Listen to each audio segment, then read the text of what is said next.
Alright guys, it's been a while since we've done a video here on Northwoods TCG, so today we're going to go into Pokemon investors on YouTube are stretching terms. That's right, we're going to take a look at some common terms that Pokemon YouTubers like to use on today's markets and kind of tell you how they're stretching that term a little bit to make it sound different than what it could actually mean right after this.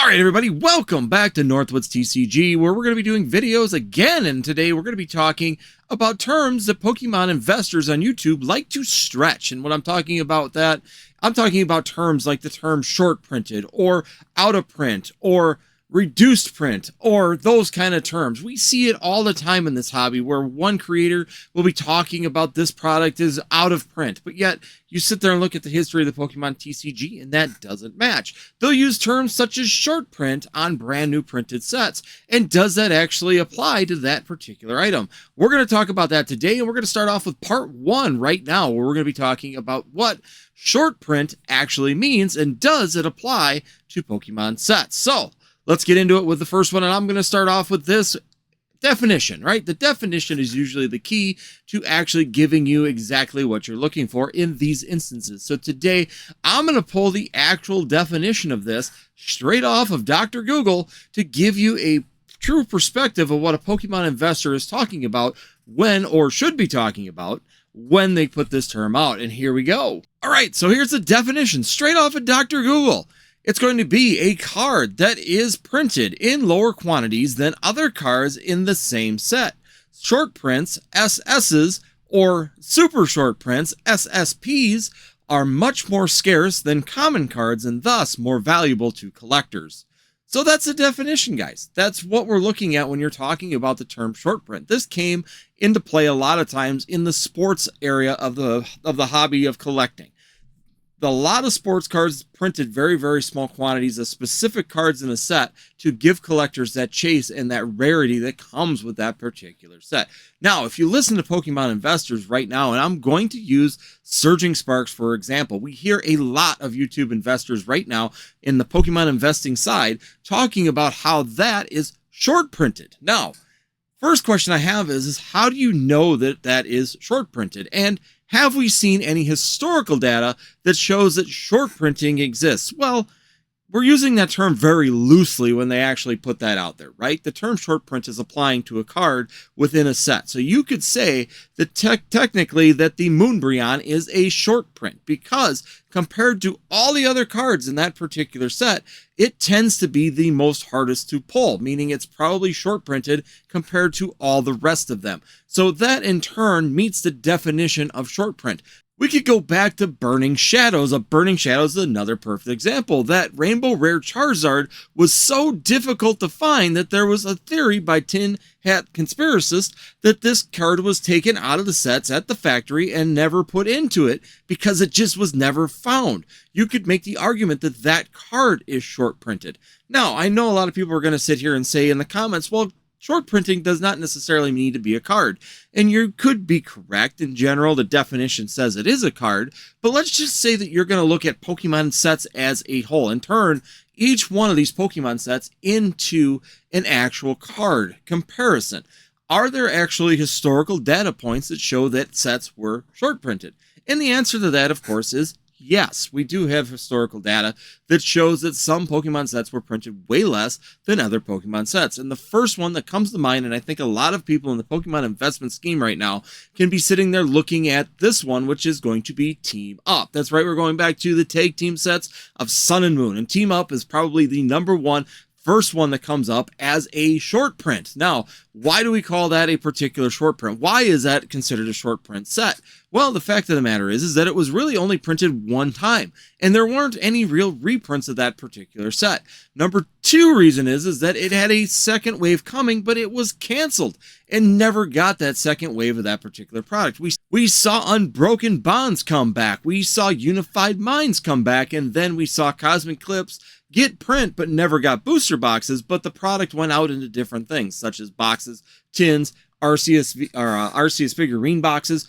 All of those got those particular Cosmic Eclipse, but there was a little short print on the Cosmic Eclipse side too, comparatively to the other 4 sets in that block. Now, is it capable of saying, with that historical data, knowing that Tag Team was short printed, that we can honestly sit here today and say sets like Twilight Masquerade, Surging Sparks, even the next one coming up with Prismatic Evolutions is going to be short printed?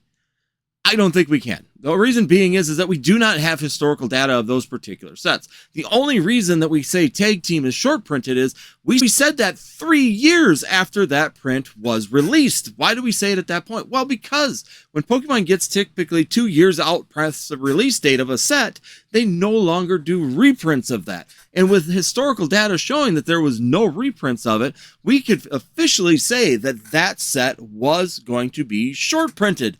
We cannot say that with Twilight Masquerade and Surging Sparks or Prismatic Evolutions. Now, we could change that terminology. If you really want to put the correct term into it, you could say it is a low print run. I could give that 100% clarity and say that if you were to look at Surging Sparks comparatively to the previously printed set in the Scarlet and Violet era, that you have what I would call a short print run.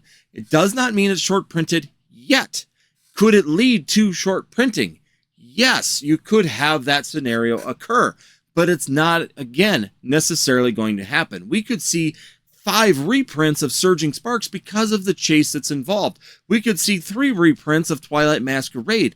They are so new that we don't know if they're going to be short printed. So once again, we take terminology sometimes and we stretch that out to make it sound more dramatic than what it could actually be. And is this a bad thing? Well, yes and no.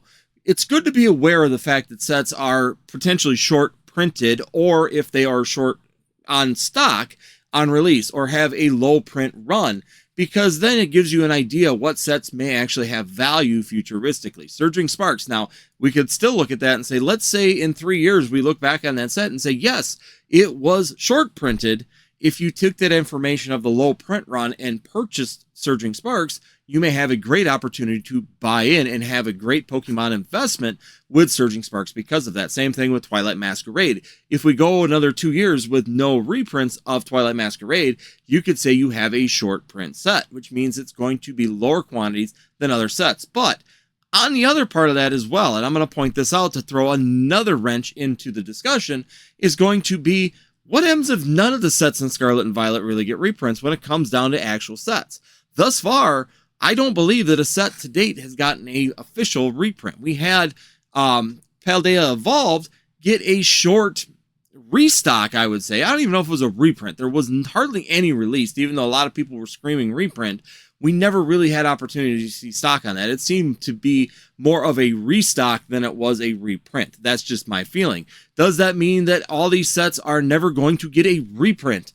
Not necessarily, but if they don't, that may also throw a wrench into being the one to say Surging Sparks is short printed, because if they all stay low print and they don't go back and reprint any of these sets, then all of them in this block would technically be short printed compared to Sword and Shield. And depending on what happens with the Gen 10, we could also say that if they print more in Gen 10, that this particular whole block was short printed and not necessarily a set. So once again, we need to allow historical data to be created in order to be able to say whether this set is short printed or if it's just got a low print run. What's going to happen with this particular set, we do not know. And I cannot say, no one can say, a distributor at this point cannot say if a set is going to be short printed. The only way that you could get that information is if you somehow track down someone. Number one is to track down someone in a Pokemon International. Number two, tie them up and interrogate the crap out of them in order to be able to get the information that they're never printing Surging Sparks again, but they're printing all the other sets yet before the end of the block. And then number three, going and buying that and then being on top of that, then you would have confirmation that that is going to be a short printed set. But without that information and without that data, it's not up for debate. We do not know yet. We can't debate this issue. It right now has had a low print run. Futuristically, we could see multiple reprints of Surging Sparks. We could see multiple reprints of Prismatic Evolutions. You could go back to Pokemon 151, and it's gotten several reprints now of Pokemon 151 as well. The product just keeps showing up, and that's exactly what we could see with these upcoming sets as well. So, time will tell. Could it be short printed? Is it good to take your Pokemon investment and not buy Surging Sparks because of it? No, I think it's safe to say buy a few things of Surging Sparks, buy a couple booster boxes, a couple cases, a couple ETBs, a couple cases of ETBs, whatever you're comfortable with for your Pokemon investment side, and be able to be ready in case it becomes that. We don't know. Any set could become short printed. Now, the other fact of the matter is there something valuable in that set that would make you want to potentially buy that in the future? Is it going to be a good thing if Scarlet and Violet base set is short printed? Is it going to matter for your Pokemon investment? Not necessarily. It may not make any difference futuristically, while Surging Sparks on a short print may be a big deal. Prismatic Evolutions on a short print might be a big deal. And those are the sets for your Pokemon investments that you really want to be looking at and taking advantage of that. So this is going to be a little bit of a discussion. We can break down some of these terms that are constantly used out there and really talk about them on what they truly mean, how you can actually use that terms, and when you should be seeing those terms to make good Pokemon investment decisions for you. So once again, guys, make sure you guys hit that like button to help out these videos as we're getting restarted again here on the video front. Join us on Tuesdays at 9 p.m. Central Times here for our lives, where we have live Q&As about what's going on in the Pokemon hobby. And last but not least, make sure you hit that subscribe if you're new here. Hopefully I've earned that subscription today, and you could help out the channel by rebuilding a little bit and getting things moving again. I'd love to get YouTube flying off again. It'd be greatly appreciated by you guys, and hopefully we get to see you live on Tuesday. Other than that, thank you everybody for watching, and as always, we'll see you next time here on Northwoods TCG.